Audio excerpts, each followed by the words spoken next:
Those involved in today's ceremony say it's important that the tragedy is never forgotten.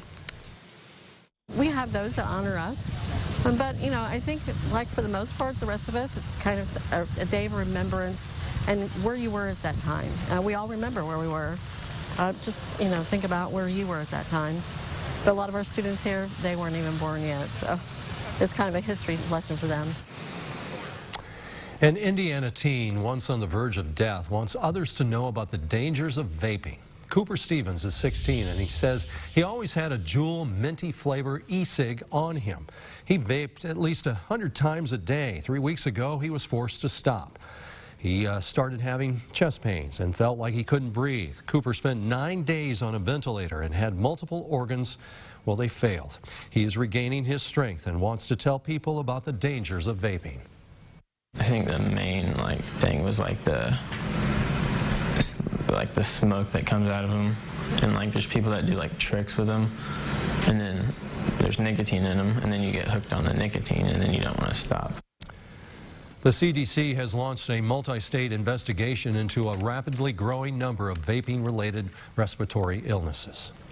A Wisconsin man is accused of running a 10-man operation that manufactured thousands of counterfeit vaping cartridges loaded with THC oil. Officials in Kenosha County say 20-year-old Tyler Huffines ran the high-tech operation every day for 2 years. Police arrested Huffines last week. He's being held on a $500,000 cash bond and scheduled to appear in court Friday. The Drug Enforcement Administration and the Kenosha Drug Operations Group executed search warrants at 2 homes. Authorities seized $59,000 in cash, 8 firearms, marijuana, cocaine, and other drug paraphernalia. Officials also discovered more than 31,000 vape cartridges filled with THC ready to be shipped. They found 31,200 vape cartridges filled already, ready to be shipped out. Each was filled with 1 gram of THC. They found approximately 98,000 vape cartridges unfilled. The arrest comes as health officials investigate 450 possible cases in 33 states where vaping was linked to severe lung disease. Health officials have warned against buying counterfeit vaping cartridges. It's unknown if the Wisconsin operation has been linked to any illnesses. This evening at Clabber Girl, the CEO, Gary Morris, was awarded the Good Scout Award by the Boy Scouts of America in a ceremony. This is the 6th year they've given the award. Past recipients of this award were for individuals from the community. They are people who have been dedicated to serving the community, their families, and they have great character. Morris says joining the Scouts is a great way to build character, and people should still consider joining the organization. I view it as a process of learning, a process of achievement. So to achieve a merit badge, you have to go through a variety of steps, and you learn how to build a process to hit your end goal. You have to challenge yourself, push yourself, but then you also have to work with other people, and that builds character. By the way, Morris still has his book where his Scoutmaster signed off on his activities when he was a Boy Scout. I guess he did his good deed and it turned into something even better as he got older, right? Yes, definitely. Right. Some good memories. Yeah.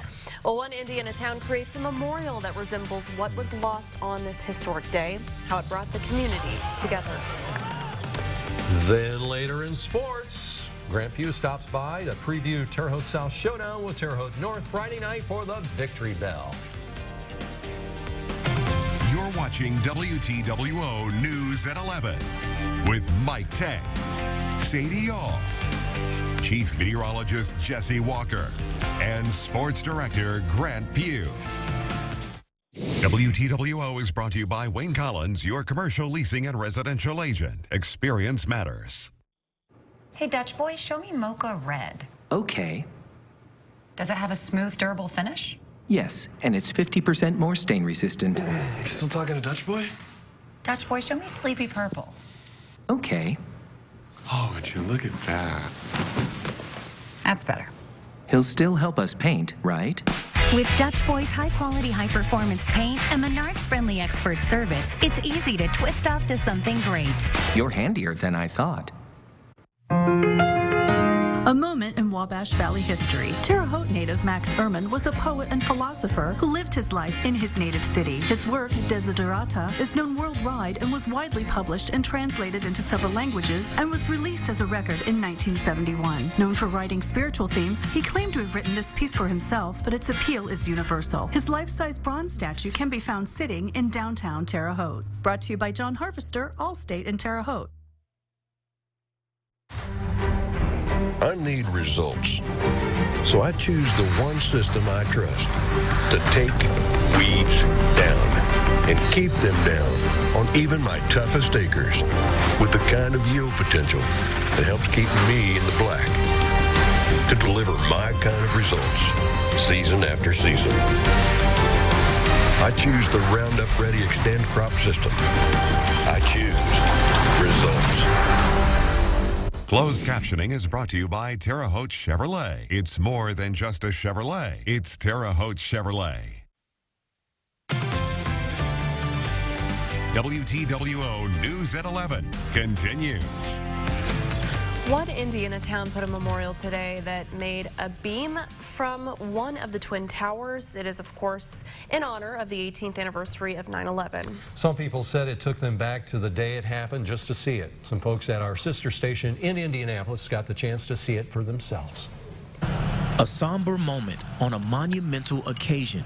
Everyone remembers where they were. Oh, I was in preschool or kindergarten. I was a junior in high school when this happened, when this horrible event happened. How they felt when the terrorist attacks of 9/11 shook the country. It hit and everybody was kind of like, this is odd, but, you know, we didn't really know what was going on. And then when the second plane hit, it was like dead silence. Everything stopped. And we knew that something really bad was happening.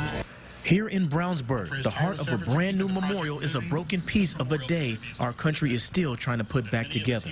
One of the beams from the World Trade Center. When you walk up and see something like that, it just brings it right back. It's like it happened yesterday almost. Just seeing the memorial, like the fact that it's pointing to New York. Unbelievable that so many people lost their lives and that something like this happened. And so many families were changed forever. A reality that hit very close to home for Emily Barta. I knew one of the flight attendants. She was actually my babysitter when I was a little kid. Alicia Titus. She was on United 175. It still hurts when she thinks of how things could have been different. She had tried to change her flight. She had tried to change her work schedule to be with family. Just days before 9/11, 2001. And it didn't happen. A place where everyone can come to mourn, to remember together, and even celebrate new beginnings like a baby boy born on the same day. Now, with him being born, it brought a whole new meaning to 9/11 for us, you know, a little light in the darkness of a dark time in our country. The day that broke us, but also brought us closer. I hope they can look back on how the country was right after.